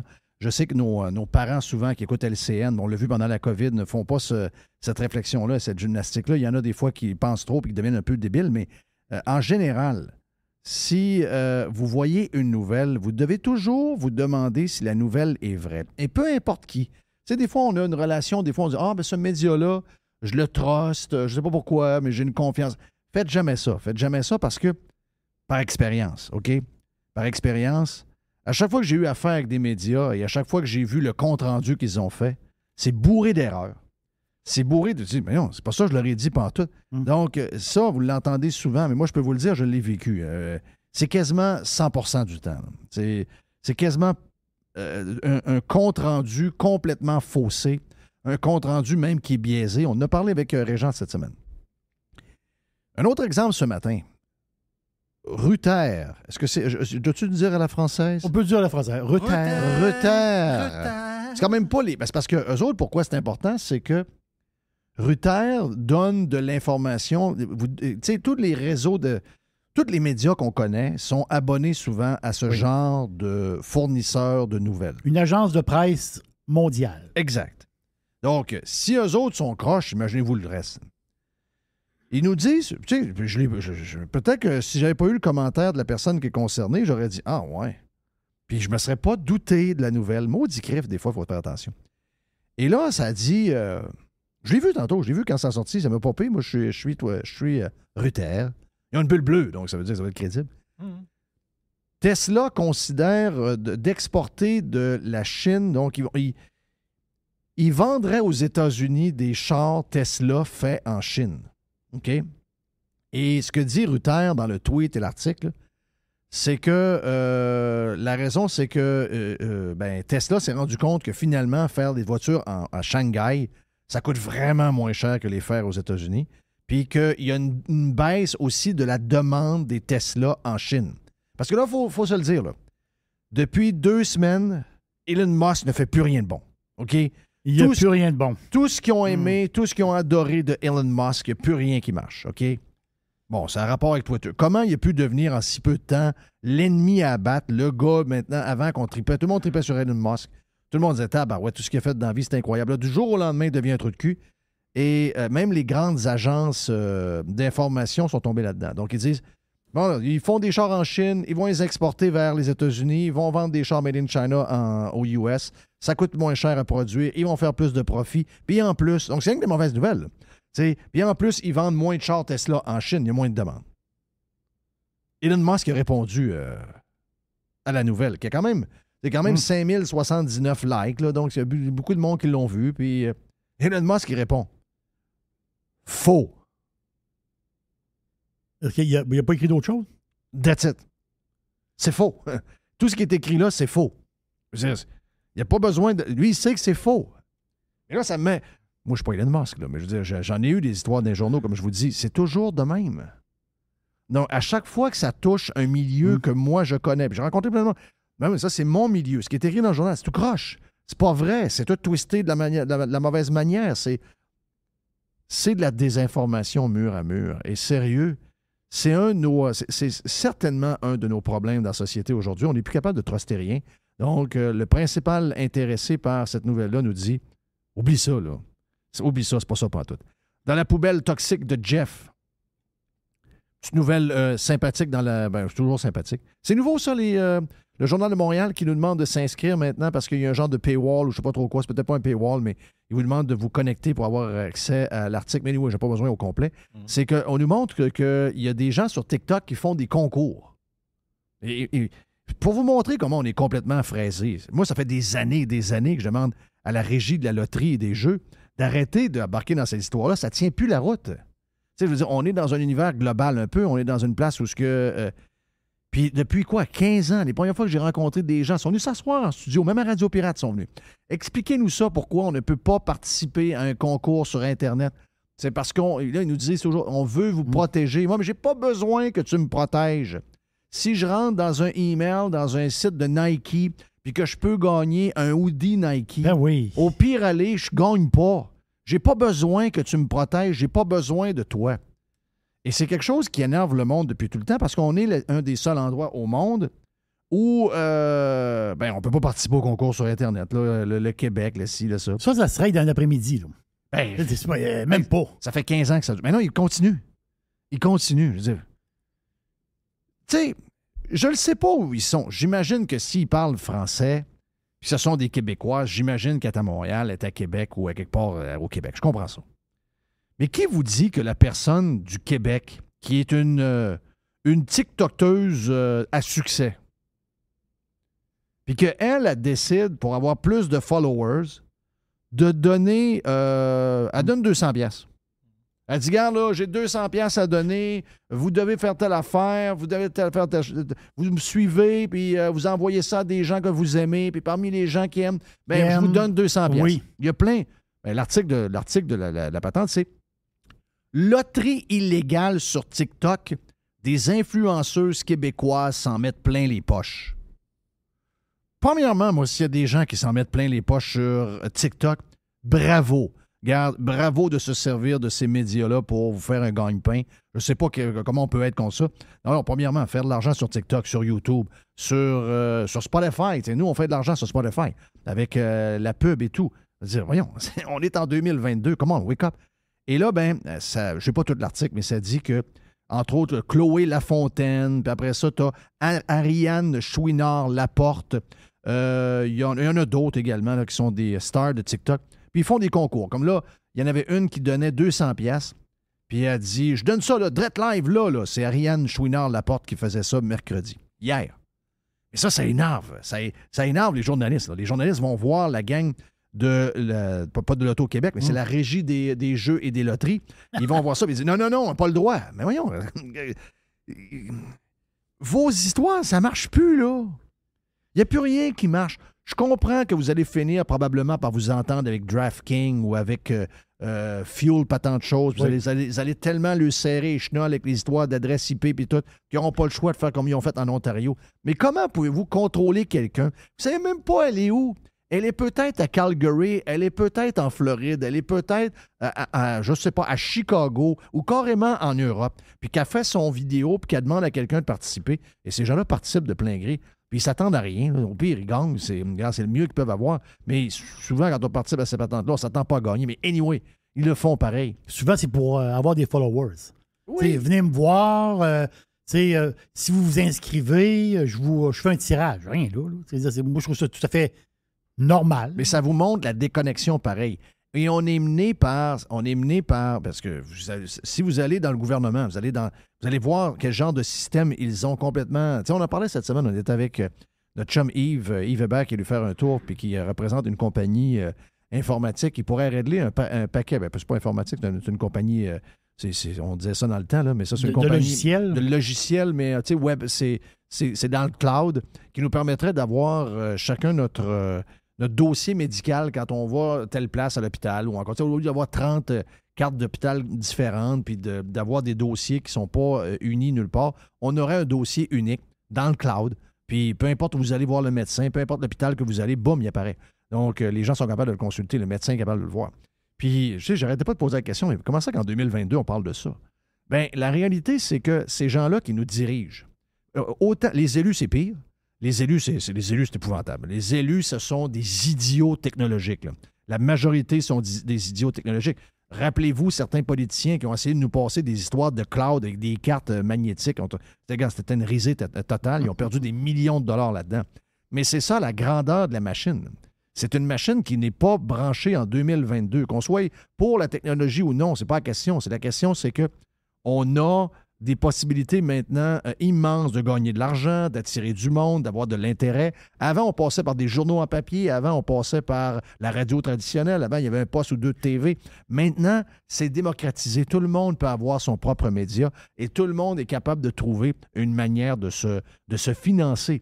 Toutes les règles qui étaient déjà connes il y a 15 ans, qui étaient déjà connes il y a 20 ans, aujourd'hui, ces règles-là sont complètement désuètes, sont dépassés par le tonnerre. Et ça nous montre une chose, c'est que les gens qui nous dirigent sont incapables de s'adapter au monde dans lequel on est.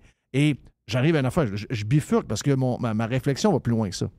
C'est que ce matin, il y a dans la presse un genre de chroniqueur qui est un ancien, un chum à la baume. Le chum, je sais pas, je pense qu'il n'est plus maire de Gatineau, mais c'était le maire de Gatineau, un gauchiste. Un gauchiste amoureux des médias qui est bien content d'avoir maintenant un genre de chronique, un peu comme la bombe dans la presse. Et lui, ce matin, il dit, parce que vous savez que, tu sais, je veux dire, on est entouré de gens spéciaux, là, tu sais, je veux dire, on est dans un système d'esclavage. Moi, c'est comme ça que je le vois, c'est-à-dire que on essaie, tu sais, vous allez travailler fort pour avoir une augmentation de salaire. Tout le monde va essayer. Les gens du secteur public vont essayer de squeezer le gouvernement. Ils vont probablement faire des grèves.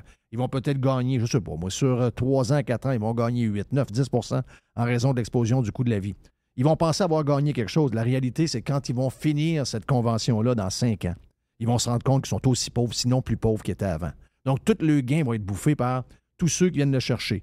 Le gars de la ville qui dit il faut augmenter les taxes municipales de 8 % parce qu'on n'arrive pas. L'autre qui demande si. Alors, si vous faites des rénovations, je ne sais pas, moi, une rénovation qui coûtait, je ne sais pas, de cuisine, qui coûtait avant, au complet, 25 000 $ est rendu à 70 000 $, vous allez vous rendre compte que finalement, vous allez vous courir par la queue parce que on est venu au monde pour essayer de se donner un petit quelque chose, essayer de se ramasser un petit coussin, d'essayer d'avoir une certaine indépendance financière. La réalité, c'est qu'on est des esclaves de ce système-là.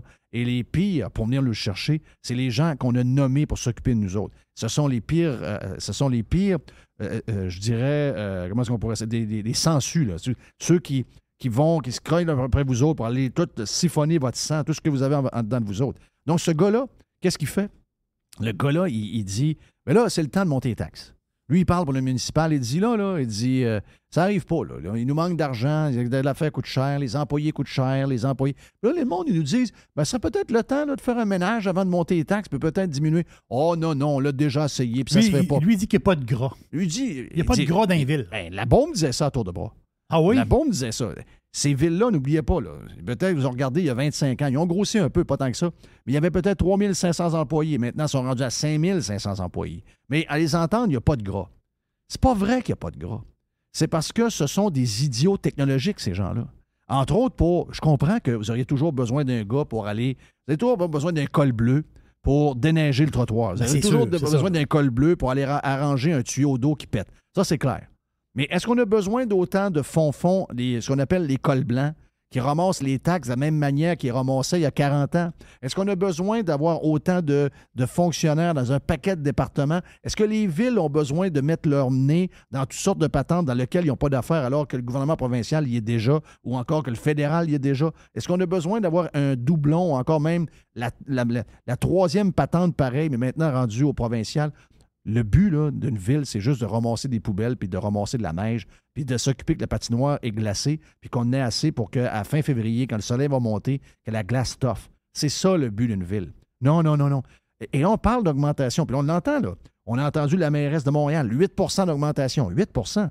Donc lui, dans son article, il dit « Ouais, mais calmez-vous les nerfs, vos salaires sont plus grands, vous avez le moyen maintenant de payer plus. » Pardon? Les gens sont plus stressés que jamais. 85 % des gens sont rendus à bout au niveau des finances. Il y a de l'anxiété financière, il y a de l'anxiété économique dans les familles. Il y en a full, même s'ils gagnent plus d'argent, puis ils en ont plus gagné que jamais. Tout le monde vient chercher le cash. On se rend compte de plus en plus que plus on a, plus ils viennent nous en chercher, plus on est des esclaves. C'est ça la patente. Donc lui, il dit, ouais, mais t'as peu, là. Il dit à Montréal, c'est juste 250 $ de plus. À Québec, c'est 233. À Saint-Augustin, c'est 286. Il nomme à peu près 7-8 villes. C'est tout en moyenne 280. Oui, mais est-ce qu'il pense qu'il est le seul? Hydro-Québec va venir vous chercher 200 $ de plus aussi. Voilà. Ça va vous a coûté peut-être 700 $ de plus pour l'essence. Ça vous a coûté pour une réparation que vous n'aviez pas prévue dans la maison. Au lieu de coûter 2 000, elle a coûté 5 000. Je veux dire, c'est ça, across the board. Mais ces gens-là, la raison pourquoi ils justifient leurs augmentations de taxes et tout, c'est pour payer la machine. Mais jamais ils se posent la question, est-ce que la machine est bonne? Ils ne se posent pas la question de Elon Musk. Elon Musk est rentré là, lui, puis le gars de Facebook. Le gars de Facebook s'en est tiré pas pire. Le gars de Facebook s'en est tiré pas pire pour un gars qui a coupé 11 000 jobs. Et l'autre en a coupé, 3 000, 3 500. Il mange une volée comme jamais personne n'en a mangé une. 2 poids, 2 mesures. Mais lui, il est rentré là, puis il s'est dit, attends un peu, là, wow, minute, il rentre 5 milliards dans ce boîte-là, il y a 5 500 employés, il y en a la moitié qui ne travaillent pas, il y en a 3 quarts qui sont à la maison, je ne suis pas capable de voir ce qu'ils font. Enough is enough, the party is over. Y a-tu déjà quelqu'un qui a fait ça au gouvernement? Y a-tu déjà quelqu'un qui a fait ça dans une ville? Jamais, parce qu'ils prennent la solution facile. Ils vont vous chercher un 250 de plus, ils vous augmentent une taxe là, ils regardent le prix de l'essence, puis ils disent, oh yes, j'ai des taxes de vente qui arrivent comme cadeau que je n'ai pas prévu dans mon budget. Ils se frottent les mains, ils sont contents. Jamais, jamais, jamais, jamais. Donc, ce qu'on a vu, ce qu'on voit pour les histoires de TikTok, de voir qu'eux autres, ils se disent « Hey, ouais, c'est illégal », c'est parce qu'ils ne comprennent pas la patente. Ils sont complètement fuckés au niveau technologique. Ils ne comprennent pas où on est. Donc, imaginez-vous s'ils ne comprennent pas pour une niaiserie de même. Imaginez-vous comment ils ne sont pas là pour savoir qu'est-ce que je peux trouver, qu'est-ce que les nouvelles affaires m'amènent aujourd'hui qui peut me permettre d'être plus efficace avec la moitié moins de monde que j'ai là en ce moment. Ils font jamais cette caution-là. Ils vont laisser du monde qui sont, regarde, ces pelules avec des pantoufles en fantex, longer les murs, rien faire de leur journée, juste regarder le ciel, jouer à des jeux sur le web en cachette. Ça leur dérange pas. Ça leur dérange pas. On crée des jobs de qualité, ils vont avoir des belles conditions à leur retraite, etc. Puis, regarde, anyway, on va juste aller traire la vache un peu plus. On va aller chercher un petit 250. Là. Il l'a dit, le gars. Il a dit, oh non, il n'y a plus de gras. Puis, anyway, c'est juste 280$ de plus, là. Mais son exemple du transport en commun ne marche pas. T'sais, lui, il dit, ouais, mais les transports en commun, les villes, il va falloir qu'ils épongent les déficits parce qu'il y a moins de monde dans les transports en commun. Ben, coupe le transport en commun. Ben là, va faire un peu de ménage dans la patente. Ben oui. Si j'ai une bus qui roule, je vais prendre ici à Québec, là, parce que moi, je connais pas mal la ville. C'est moi, j'étais dans ma fenêtre de restaurant pendant des années. Là. Je voyais la 36 monter le soir, là, vide, puis 36 descendre vide, pendant des heures et des heures et des heures et des heures. Vide. À un moment donné, tu te dis, Christophe, moi, je suis sur une rue. Mets-le aux 2 heures, je sais pas trop quoi, ou arrête la. Il n'y a personne dans le bus. Je suis sur une rue où il passe beaucoup de bus. La maison qu'on a louée est sur une place où il passe. Dans le quartier où on est, en Seine-Lorette, c'est la place où il y a le plus de bus, probablement, avec Notre-Dame. Et je peux te le dire. C'est matin, donc, mettons, de 6h à 9h. Là, il y a un rush. Il y a un rush. L'autobus ne déborde pas, là, mais tu sais, je vais voir, quand elle va passer, je vais voir 15 têtes. Je veux dire, elle est nécessaire, je veux dire. On va la laisser parce qu'on est du monde fin. OK? Puis ensuite, mettons 3h à 6h. Le reste du temps, 0 personne tout le temps. Là. Tout le temps, des autobus vides. Là. Ben, ça, c'est du gras pour moi. Là. Ben, ça, c'est pas mal du gras. Ça, c'est de l'efficacité. L'efficacité. Comment on fait? Ben, il y a plein de systèmes. Là. Justement, il y a tous des systèmes au niveau technologique qui nous permettent d'être plus efficient, excusez-moi le terme anglophone, mais plus productif, mieux organisé, etc. Mais sacrément, ils ne sont pas capables de gérer la régie des lois et des jeux avec TikTok. Là, au lieu de dire « Ouais, c'est un peu désuet notre patente, on va les laisser s'amuser, puis anyway, on ne peut pas contrôler ça. Il n'y a aucun moyen de le contrôler. On ne peut pas. Il n'y a pas de moyen de le faire. » Voilà pour la poubelle de Jeff. Et elle était... Es-tu toxique? Ben, t'es pas toxique tant que ça. Non, mais t'as dégradé. Il n'y a pas de gras. Il n'y a plus de gras. Il n'y a plus de gras. Très lean. Hey, c'est meg. C'est n'importe quoi. Alors, c'est gras, c'est gras. C'est de la merde, c'est de la merde. Hey, c'est la boîte à pids, parce qu'on est vendredi avec notre chum Jerry. N'oubliez pas le burger à Jeff au Cosmos ce week-end. Tiens-toi. On vient dans un instant sur Radio Pirate Live.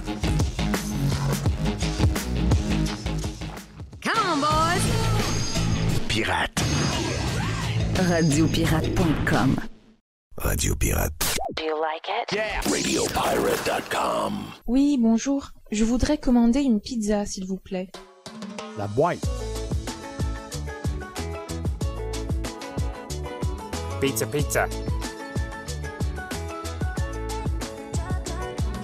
La boîte à pizza. Et voici Jerry. Il me fait rire. Ah! Jerry. Et pour revenir sur ton burger tantôt, le burger à Jeff, là, Oui. j'ai reçu des Hey, photos. on a mangé hier en passant. Oui. Colin. Hier soir, écoute, on mange un peu plus tard parce qu'on finit plus tard, mais je veux dire, ma blonde, on mange pas à 5 heures, là, on mange à 7h30, 8h. Puis j'ai dit, gars, fais-moi un genre de demi-portion parce que je suis encore bourré. C'est une vraie assiette d'homme. Là. C'est pas un burger. C'est pas un burger qu'à 2 heures après, t'as encore faim. Là. J'ai trouvé ça drôle cette semaine que des pirates nous envoient des photos, mais avec une table, avec 3 personnes, puis les 3 ont pris des burgers. Tu sais. Yes! Il y en a qui l'ont pris avec la poutine des cochons. Oh! Tu sais, tant qu'à y être. Tant qu'à y être. Why not? Qu'est-ce qu'on a dans la boîte à pizza? On a parlé de crypto tantôt. C'est pour te montrer. C'est pour te montrer comment que l'argent... Tu sais, quand le monde a décidé de sortir leur argent de cette plateforme de trading-là, Jeff, puis il n'y avait plus de cash. Tu sais, on parle... La confiance, l'argent, là, c'est hyper. Je vais te dire, chicken. L'argent, c'est très chicken. C'est très Faut qu'elle aille peureux. quelque part. L'argent va quelque part. L'argent se promène. L'argent va quelque part. Je te prends l'exemple.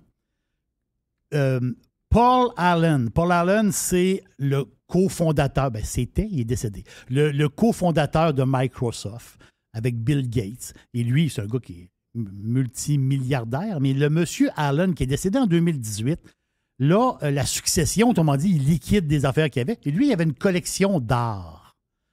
ART. Donc, lui, il y avait des œuvres de Gauguin, de Cézanne, des œuvres. Et là, eux autres, ils s'en vont chez Christie's. Ils s'en vont mettre les œuvres aux enchères. Regarde, c'est capoté, là. Il y avait quoi, à peu près 400 millions, à peu près, grosso modo, les œuvres. Ils vont vendre le kit au complet. Ben, c'est différents acheteurs, là. 1,5 milliard de dollars. Ça fait la collection la plus chère de l'histoire. Ce que je veux dire, c'est qu'en ce moment, le marché de l'art ART est complètement sauté, là. Mais c'est pourquoi les gens achètent ces œuvres-là à prix très, très fort, à prix fou, là. Parce que c'est de l'argent qui a peur. C'est aussi simple que ça. Donc, c'est de l'argent, parce qu'il y a un peu... Dans le marché de l'art, il y a des années plus tranquilles, des bonnes années. En ce moment, c'est complètement sauté, là. Le monde achète je dis n'importe quoi. Tu achètes un Cézanne, c'est pas n'importe quoi. Mais si tu le payes, je sais pas moi, l'œuvre vaut 80 millions, puis tu offres 150 millions pour. On s'entend que c'est quand même assez sauté. Donc, je veux dire, ces enchères-là, ces arts-là, ça prouve que l'argent a peur. Donc, si l'argent se sauve présentement, on ne sait pas l'avenir, mais présentement se sauve de la crypto-monnaie ou se sauve d'une autre place, mais l'argent va quelque part. Et on l'a vu dans la collection de M. Allen, et c'est complètement sauté. C'est la collection la plus chère de l'histoire depuis qu'on fait des... Et puis, je fais le lien tantôt. Je fais le lien avec ceux qui ont mis beaucoup de sous dans cette plateforme de crypto-monnaie-là. On ne l'a pas parlé de Steph Curry, mais on a parlé un petit peu de Steph Curry, qui est un joueur de basket tout à fait Il y extraordinaire. aurait Joe Biden aussi. Ouais, tu as vu ça? Oui, j'ai vu que Joe Biden avait mis de l'argent. Mais il va y avoir beaucoup de noms qui vont sortir là, dans les prochains jours, des investisseurs qui ont mis de l'argent. Clair. Oh, les noms vont sortir un derrière de l'autre, là. Mais tu sais, ça coûte millions pareil, là. Il y a des... Oui, il y a du 600 millions pour Brady, mais il y a beaucoup de millions pour d'autres personnes. Donc, Curry serait là-dedans aussi. Lui, il aurait perdu de l'argent. Curry, c'est lui qui m'a redonné le goût au basketball. Moi, j'adore Curry. J'adore un de ses derniers matchs. Il a fait, je pense, 50 points. Enfin, non, capoté. Le gars, c'est tout un joueur de basket. Il se blesse de temps en temps parce que c'est pas le plus gros gabarit, mais quand même. Mais Steph Curry, moi, ce qui m'intéresse, c'est Maman Curry.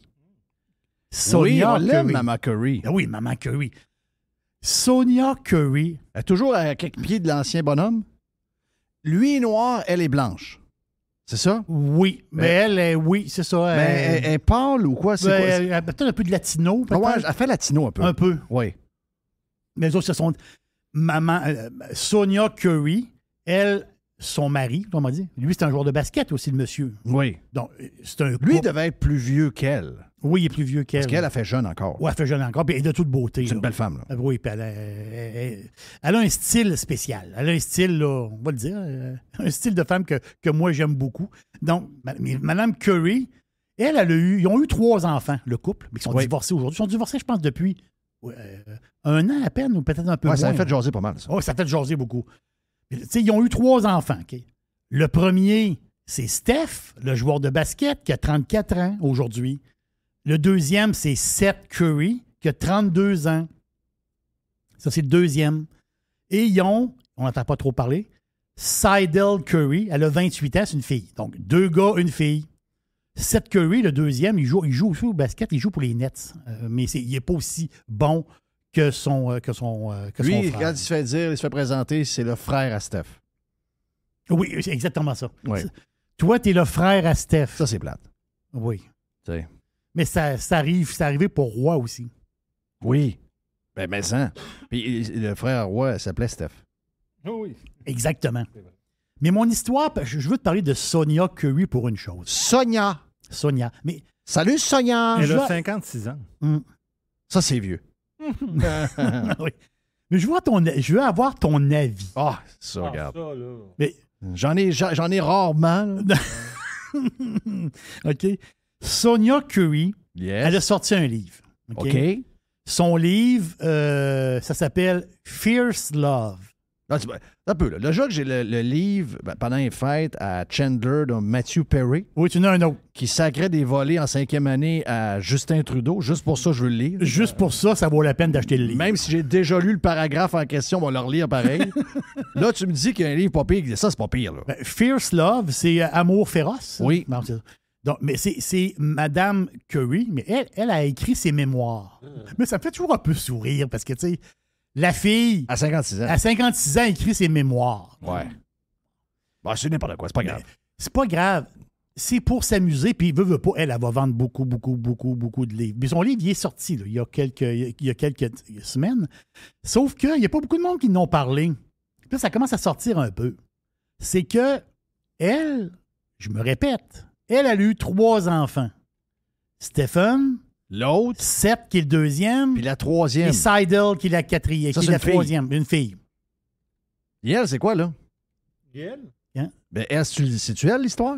Oui, mais c'est Sonia, l'histoire. Mais dans le livre, elle, OK, elle explique un peu sa vie. Avant d'avoir ses enfants, elle est tombée enceinte une première fois. Elle s'est fait avorter. Oh! Attends un peu. Elle est retombée enceinte à nouveau. OK? Et elle a passé à un cheveu. Là, elle est enceinte de Stéphane. La Elle a- machine à cash. Qui a Elle perdu a- de l'argent dans FTX. Oui. Qui a Elle- moins de cash, là. Elle a avoué, dans son livre, il est marqué ça, qu'elle a passé à un cheveu De se faire avorter de aussi. se faire avorter de sa deuxième grossesse. Oh! Mais attends un peu. Là, toi, tu t'appelles Stephen Curry. Mais non, mais si... Maman était quasiment rendue à la clinique. Là. Maman, elle avait un pied dans la clinique. Puis elle décide de repartir. C'est sa décision, elle. On le sait, on comprend. Mais mon point est là. Mon point, c'est est-ce qu'elle en dit trop de sa vie privée? Moi, je trouve ça très tristounet. Ben, dans le sens que... Ben, toi, tu t'appelles Stephen Curry, puis ta mère a passé un cheveu de... Ouais, mais c'est quoi l'histoire? C'est parce qu'il ça faisait passer longtemps qu'ils étaient ensemble, il y avait une histoire de Oui, même? il y avait une histoire dans le couple, Ouais. peut-être. Là. Bon, moi, je pense qu'après ça, t'en ris, là. Tu sais, une fois que ça a été dit, probablement, il était, je sais pas, il avait 17-18 ans. Mais je veux savoir, est-ce que Curry, le Steph, est-ce qu'il... Non. Il prend Pense bizarre? pas. Pense pas. Il pense pas? Non. Non. Est-ce que c'est bizarre de raconter cette histoire-là au monde? Lui, il doit dire, hey, man, une chance que t'as pas fait, hein? T'aurais pas de livre? Hein, Je man? comprends. Elle l'a eu à 22 ans. Bon, mais c'est ça. C'est sûr que des fois, dans le jeune âge, il Oui. arrive un paquet de questionnements. Mais moi, je pense... Écoute, quand elle l'a annoncé, ça a dû dire, faut que je te parle, faut que je te dise la vérité.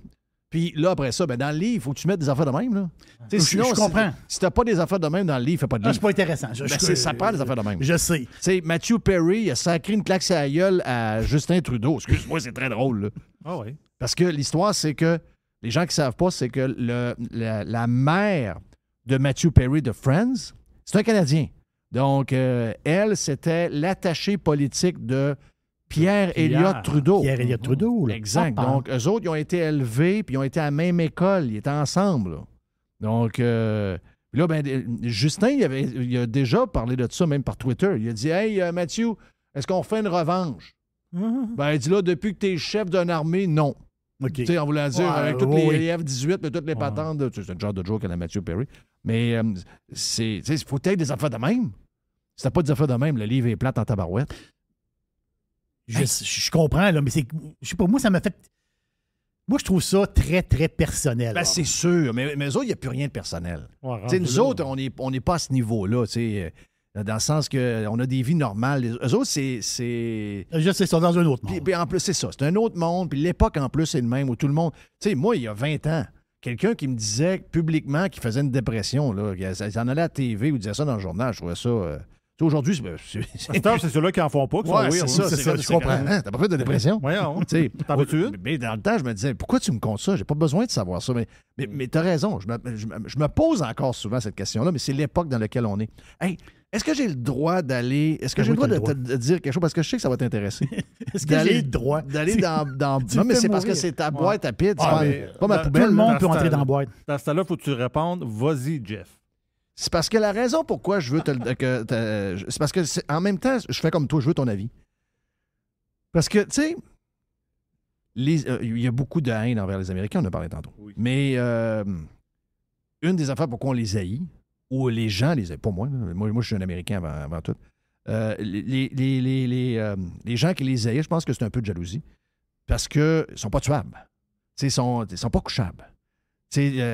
À tout bout de champ, la démocratie américaine est finie. Puis là, 3 jours après, quelle belle semaine pour la démocratie. Parce que les démocrates ont mieux fait. Là. Ils nous surprennent tout le temps un peu. C'est là que ça se passe. Là. Suivez-vous sérieusement les élections en Allemagne?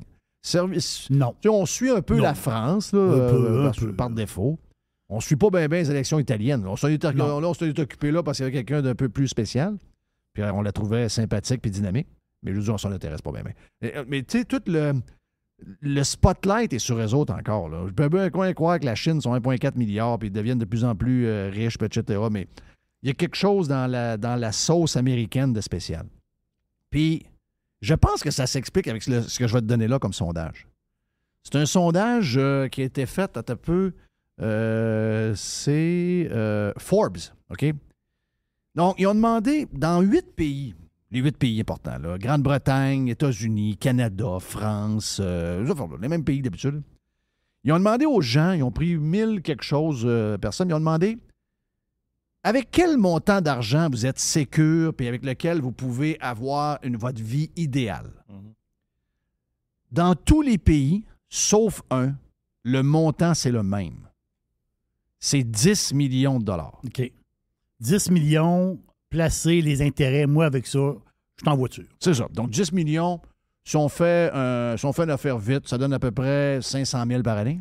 Donc, à peu près ça, donc 500? C'est ça. 500 000 par année. Peut-être, si vous êtes plus agressif, un peu plus, peut-être 500 000. On va safe, là. OK, 500 000 on par paye année. notre impôt, puis... Oui.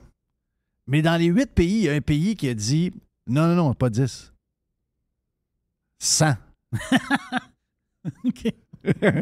C'est le monde ordinaire, là. Non, c'est le monde ordinaire. C'est le monde ordinaire. À 10, là, c'est... Non, des pauvres. Ils font mourir. C'est les Américains. Ça, sont extraordinaires. Mais c'est ça, je pense, excuse-moi, là, ça, c'est révélateur, là. Tu comprends-tu ce que je veux dire? Ça explique beaucoup de choses sur... Des fois, ils sont à genoux, on pense qu'ils ne se relèveront pas, ils se relèvent. Ils sont ce qu'ils sont. Le côté... Think big! C'est ça. Le cornet à 4 boules. Là. Oui! Il y a 2 jours. Tu dis 2 boules, mais assez. Non, je peux t'en mettre 2 autres. Non, on va avoir 4 boules. 4 boules. Donc, moi, je trouve ça cute. C'est le fun. Je trouve que c'est une belle étude sociologique. C'est quand même pas pire. Excuse-moi, Jerry. Une affaire qui a fait parler beaucoup. c'est la claque d'en face de Will Smith à Chris Rock. Ouais. Ça a duré un bon bout, là. Oui. Moi, je sais que j'adore Chris Rock. Ben, voilà, je sais que t'aimes Chris Rock. Oui. Je sais pas si t'as vu ça passer. Je l'ai vu. Netflix? Ben oui.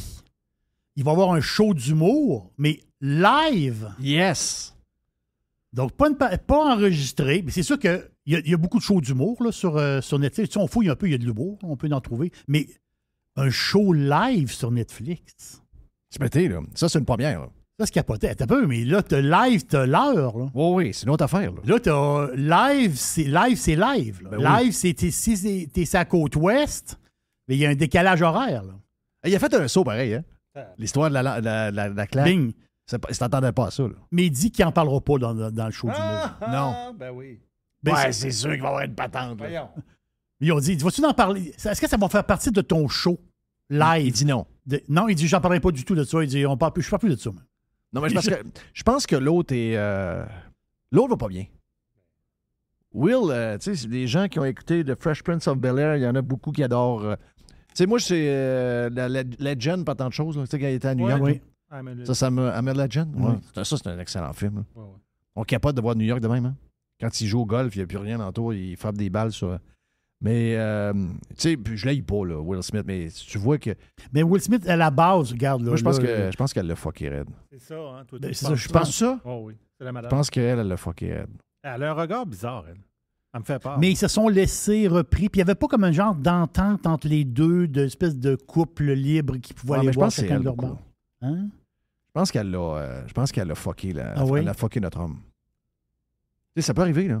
Tu sais, des fois, il y a... Je comprends. Vous allez pogner une bonne fille, elle tombe avec un gars bizarre, la fille devient complètement off.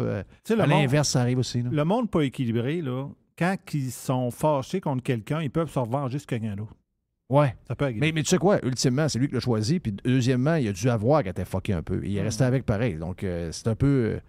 il est un peu responsable de ce qui arrive, là. Tu sais, mais, hey, en parlant de fucké, excusez-moi, là, les images de Madonna, ça marche pas, là. Eh boy.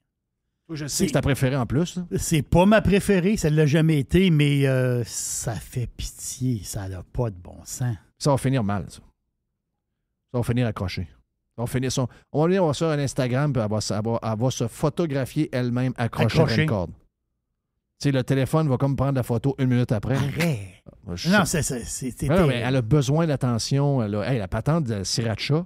La sauce sriracha, elle va s'asseoir sur une bouteille de sriracha. C'est dur. Ah non, c'est complètement... Ça fait n'importe quoi. Mais elle a toujours été pas de classe de même, là. Elle a toujours eu besoin d'attirer l'attention sur autre chose que sa musique. C'est pas... il a toujours fallu ce petit côté un peu folle, là. Puis là, ben, on n'est pas surpris qu'elle a l'air folle. Elle a toujours été l'air pas propre un peu. J'ai toujours trouvé qu'elle avait l'air pas propre. Elle n'a jamais eu un côté classique. Jamais. On s'entend. Elle n'a jamais été classique. Jamais. J'ai une dernière affaire. Ben voyons, il n'y a pas de problème. J'ai juste une petite affaire avant. La SPCA qui déborde d'animaux présentement. Ça me fait quelque chose. Mais ça. Si tu veux acheter un chat, là... Assure-toi que tu vas l'avoir jusqu'à sa mort. Puis ça, je veux pas dire que tu le tues quand t'es écœuré, là. Non, c'est ça. Mais non, mais si, mettons, présentement, tu dis, je sais pas, moi, le jeune, ça va dans l'appartement, puis il dit, je vais avoir un chat, mettons, un chien. Je pense qu'il faut passer par la SPCA en premier. En ce moment, là, il y a du chat, là, c'est l'enfer. C'est sûr que les autres, ils vont sûrement les faire euthanasier, c'est sûr, là.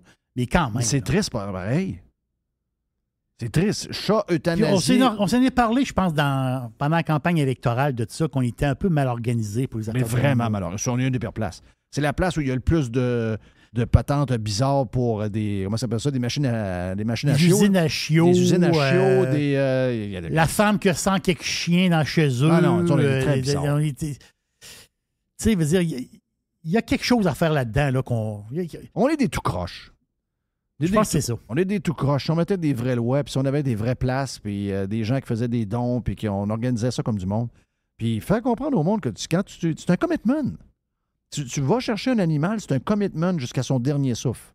Puis tu le traites comme du monde, puis c'est un membre de ta famille. Et pour faire euthanasier un animal aussi, c'est... oui, ça coûte des sous, mais je veux dire, c'est pas 2000 $. En fin de compte, là, tu veux dire, à un moment donné, ton animal, il souffre, tu le fais euthanasier. Là, il vieillit, puis c'est souvent le problème. L'animal vieillit, le monde vient de tanner, il ship, mais les gens, je comprends, c'est dur adopter un animal âgé. Ben oui. Les petits kittens, les petits toutous. Mais c'est je vais tout de répéter suite. une Les affaire jeunes, que je j'ai parle. dit souvent, là. Puis je sais que, regarde, on vient de parler des États-Unis pour la 3e fois, donc on s'en excuse. Mais il y a dans la culture, je vous dirais 80% du temps, dans la culture américaine, tu t'achètes ton chien que tu veux, mais en échange, tu prends un chien rescue avec. Je savais pas ça. Tu sais, les gens disaient tout le temps, pourquoi ils ont tout le temps 2 chiens? C'est vrai C'est on voit ça qu'eux, souvent. ils se paient un chien, mais en échange, ils vont en chercher un rescue. OK. Comme l'animal de rêve, là, leur animal qu'ils ont toujours voulu avoir. Oui. Après ça, ils vont C'est vont comme, je aller ne sais en pas d'où sauver c'est un. parti, mais c'est le même. Écoute, 8 fois sur 10, tu peux demander à Mme Poubelle, elle va te le confirmer. Là. C'est 8 fois sur 10 facile. Ma dernière affaire avant de partir pour la fin de semaine? Oui. La Coupe du monde au Qatar. La Coupe du monde au Qatar, la Coupe du monde de foot. Un de la gang là, des organisateurs, là, tu sais, les gars avec les robes, là, il a dit ouais, l'homosexualité, c'est un dérangement dans la tête. Oui, c'est ça. Là. Ouais. Parce que c'est pas dimanche qui vient, c'est l'autre dimanche après que ça commence. C'est un des plus gros shows au monde. Tu sais, Super Bowl, c'est un gros show. Ça aussi, on s'est entendu que c'est un gros show. Mais justement, si on regarde les dernières Coupes du monde. Est-ce que c'est toujours à ce temps-là? Me semble que c'était l'été, ça. C'était l'été. Là, Ouais. c'est exceptionnel. Il fait trop chaud au Qatar. Donc, ils OK. font l'automne. Mais tu sais, les dernières éditions, c'était en Russie puis au Brésil. Russie-Brésil, c'est beuverie à ciel ouvert et bordel à ciel ouvert. Donc, les gens de partout dans le monde, les fans, ils arrivent là, c'est le party total. Wow! Pas en 2022. Ouais. Là, ils ont sorti hier la liste. Des places où on peut prendre de la bière? Non, pas d'alcool. Si tu es habillé, il va y avoir des checkers de vêtements. Mais pourquoi ça t'allait là? Des monnaie. Monnaie, ben oui. Les autres, ils ont déplié. Ils ne voulaient pas y aller. Les autres, ils ont déplié. C'est quoi tu veux? On veut l'avoir. Ben non, on veut pas. Tu vas dire oui. Ah ouais. Oh oui. Les autres, ils ont payé le cash. Non, on ne peut pas s'imaginer. C'est sûr qu'il doit y avoir du fling-flang en arrière. Là. Non, il y a du monde qui a été payé par l'arrière. Oui, il y c'est a clair. du monde qui vote. Là. Les gens qui votent, il y a Ça, du ça, monde c'est qui ont eu sûr. des belles affaires. Mais pas d'alcool. Ben, pas d'alcool. Si tu as un hôtel 5 étoiles. Mais en général, là, je pars sur le site. Il n'y a pas de place dans le stade nulle part où tu peux prendre une bière. Non. Il n'y a pas d'alcool. Les vêtements vont être checkés. Ah. Des filles avec des gilets bedaines, oubliez ça, là. Ben voyons donc, toi. Pas de photos. Là, tu veux prendre des photos. Tu veux prendre des photos peut-être du terrain de foot. Mais prendre du monde en photo, il faut que tu demandes la permission. Ouais. Le respect des lieux sacrés. Donc, si tu arrives à une place, il y a une mosquée, il ne faut pas parler fort. Tu sais pas ce que je comprends. Pas de dating. Donc, tu sais, le gars, cruisage un peu, fille, cruisage un peu. Non, mais savent-tu là, de qui ils parlent? Là? Les sociétés qui vont être là, le monde qui vont être là, c'est Barbada, c'est Oui, ben, t'as un peu. des gagnantes de concours de beauté. C'est rendu des gars en robe. Mais, Ils sont mêlés, là. non, il y a un bout qui ont perdu. Là. Mais le plus incroyable, c'est que quand il arrive la Coupe du Monde, il arrive des fans de tous les pays. Le monde débarque, comme tu dis, fraiser un peu sur le party. Là, il va y avoir zéro party. Là. Quand je te dis zéro, c'est zéro. Là. Aucun party là. Tu vas aller supporter ton équipe, mais il y a zéro party. Yeah. Tellement qu'ils ont bâti un village pour les partisans. Ça, je l'ai trouvé spécial. Ils ont enligné des containers. Oui, j'ai vu ça. Tu as vu ça? Donc, les containers, ils ont fait des habitations dans des containers. Ils ont parqué dans le désert, un à côté de l'autre. C'est drôle à voir. Et là, y a-tu des règles différentes? Il y a 60 000 personnes qui vont habiter container. Hein? Non. Ils sont Mais c'est checkés. les mêmes. C'est pas. OK. Non, ils sont checkés. Ben voyons donc. Non, il n'y a toi. pas de party là. Ben, c'est donc bien plate, c'est donc bien triste. Mais gardons ça, toi. Oui. Ouais, c'est pas pire pareil, là.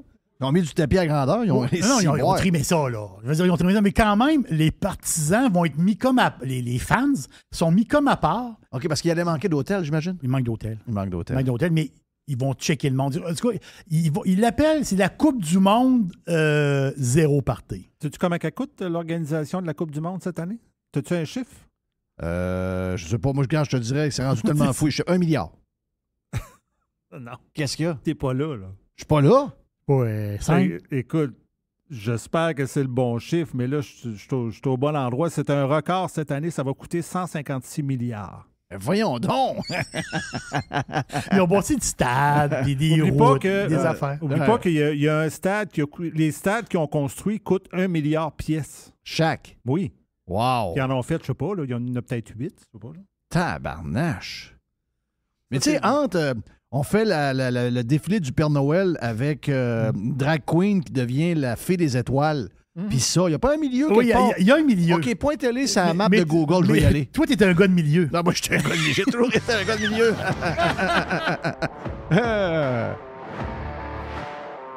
Avoir de la mesure dans l'excès, comme Exact, avoir de la mesure dans l'excès.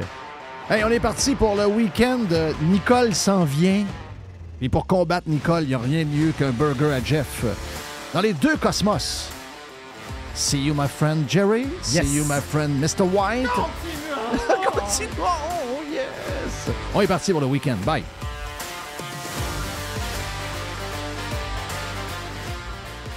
How do you do? RadioPirate.com. Radio Pirate.